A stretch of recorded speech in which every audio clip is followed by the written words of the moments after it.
What would you say was the biggest historical fuck you?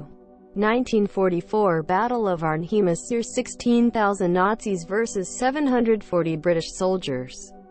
Germans sent a message to discuss terms of surrender. British Commander J. Frost: sorry, we don't have the facility to take you all prisoners. After Wellington defeated Napoleon at Waterloo, he was invited to a party in Vienna. French guests at the party turned their back at him in disgust. The host apologized profusely. His response? "It's all right, Mattern. I've seen their backs before." Legend. When the French were evacuating Paris during World War II, they cut the elevator cables for the Eiffel Tower, so Hitler had to walk to the top. Genghis Khan had no interest in invading the Middle East. He did, however, send 2 emissaries to the Khwarezm, Persia, Empire. The Sultan of Khwarezm killed them both. This prompted a Mongol invasion so fierce and destructive it is considered to have set the Middle East behind hundreds of years. Catherine of Sforza's town was attacked by the Pope. She tried to protect her land and her city, and when the attackers, outside of the city wall, threatened to kill her abducted son, to get her to surrender, she lifted her skirts and told them she could get more sons. https://wiki/wikislash/wiki/scuttling_of_the_fleet_scapa_flow after WW1. The Germans sank all of their ships right before the Allies announced who would get what ships. In 11th century Scotland, a prince beheaded a Norse chief, Viking, and hung the head on his saddle as a trophy. The Viking had the large tusk of a tooth, and while riding this punctured the prince's knee, resulting in him dying from blood poisoning. Josip Broz Tito. Not sure if counts as fluff you, but is for sure badass. Stalin kept sending assassins to kill Tito. They all failed. So Tito sent Stalin a letter that roughly said, "Please stop sending assassins after me, or I will have to send one against you, and I will not have to send another." King Edward I of England went to conquer Wales. He eventually got the Welsh army besieged and called on them to surrender. They agreed to accept Edward as their overlord on condition that they would be directly ruled by a prince that spoke no language but Welsh. Edward agreed. The Welsh surrendered, expecting one of their lords to be appointed prince. Instead, Edward fulfilled the agreement by appointing his 2-month-old son as Prince of Wales. Technically correct because the child couldn't speak at all yet, so didn't speak any non-Welsh language, and a big foot of the Welsh. Diogenes the Cynic, an ancient Greek philosopher who was famous for pulling philosophical stunts, such as walking through city streets holding a lantern in people's faces because he was looking for an honest man. First, Diogenes hated Plato and went so far as to interrupt his lectures by sitting in the front row and eating food loudly and occasionally just garbage-eating on a seat and leaving. Secondly, there are conflicting accounts to the validity of this. He was approached by Alexander the Great, who insisted on meeting him in Greece. He found Diogenes laying in the street half naked.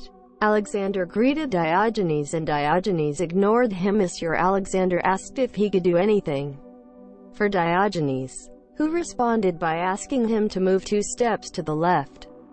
Taken aback by the balls of this philosopher, he turned to his men and said, "If I was not Alexander, I would very much like to be Diogenes." After overhearing this, Diogenes responded, "If I was not Diogenes, I too would very much like to be Diogenes." Source: Fact Fiend. If you ever do the Chicago architecture tour, they show the Civic Opera House, which was funded by Samuel Insull. It's shaped like a huge chair with the back facing east. The story told is that his wife was rejected for a part on Broadway, so when he became wealthy enough he built his own opera house so that she could star there, with its back facing Broadway. Maybe not the biggest historical fluff you, but a small petty fluff you. Timothy Dexter. Greatest F# Euro KU ever.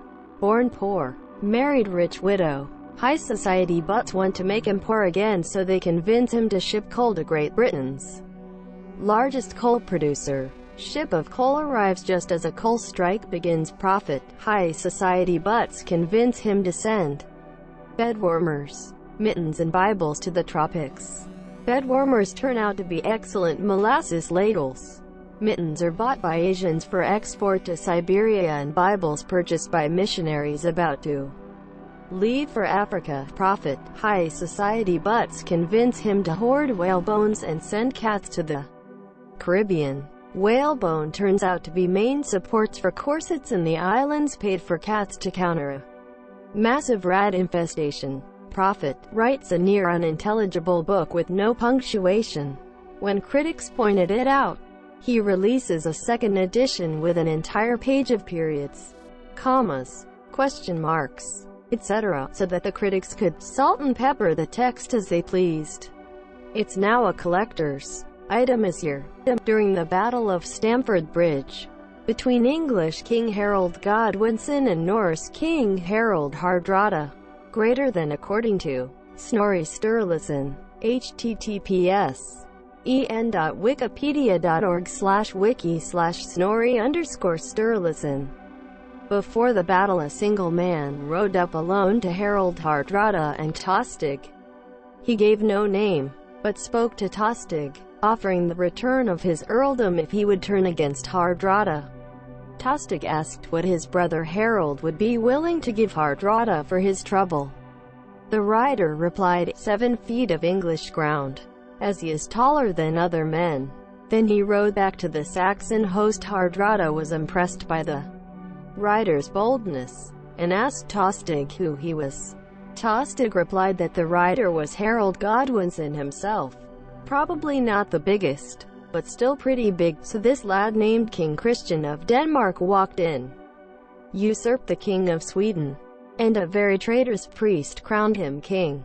Then he invited a bunch of nobles from Stockholm, including who would be the father of the next king, Gustav I, not to be confused with Gustavus Adolphus, his grandson, to a coronation feast. It was all fine and good until Christian locked all doors and decided to go full-on Game of Thrones with everyone, executing each of them one by one the next day. It came to be known as the Bloodbath of Stockholm, and was succeeded by a number of similar massacres all over the country.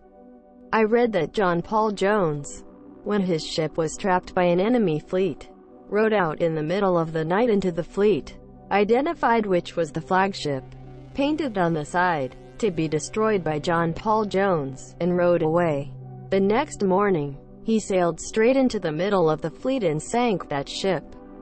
The reply of the Zaporozhian Cossacks, https en.wikipedia.org/wiki/reply_of_the_Zaporozhian_Cossacks. The Sultan asks for the surrender of the Cossacks. Greater than is the Sultan, son of Muhammad, brother of the sun and moon, grandson and viceroy of God, ruler of the kingdoms of Macedonia, Babylon, Jerusalem, Upper and Lower Egypt, emperor of emperors, sovereign of sovereigns, extraordinary knight, never defeated, steadfast guardian of the tomb of Jesus Christ, trustee chosen by God himself, the hope and comfort of Muslims, confounder and great defender of Christians, I command you, the Zaporozhian Cossacks, to submit to me voluntarily and without any resistance, and to desist from troubling me with your attacks. Their epic reply may not have been the biggest, but it was certainly eloquent. Greater than Zaporozhian Cossacks to the Turkish Sultan. Greater than, O Sultan, Turkish devil and darn devil's kith and kin. Secretary to Lucifer himself. What the devil kind of knight art thou, that canst not slay a hedgehog with your naked ass? The devil garbages, and your army eats. Thou shalt not, thou son of a whore, make subjects of Christian sons. We have no fear of your army. By land and by sea we will battle with thee. Fluff thy mother, greater than thou Babylonian scullion, Macedonian wheelwright, brewer of Jerusalem, goat fluffer of Alexandria. swineherd of Greater and Lesser Egypt, pig of Armenia, Podolian thief, catamite of Tartary, hangman of Kamayanes, and fool of all the world and underworld, an idiot before God, grandson of the serpent, and the cricket Arslong, pig's snout, mare's ass, slaughterhouse cur, unchristened brow, screw thine own mother, greater than so the Zaporozhians declare. You lowlife, you won't even be herding pigs for the Christians. Now we'll conclude, for we don't know the date and don't own a calendar. The moon's in the sky, the year with the Lord. The day's the same over here as it is over there. For this kiss our ass.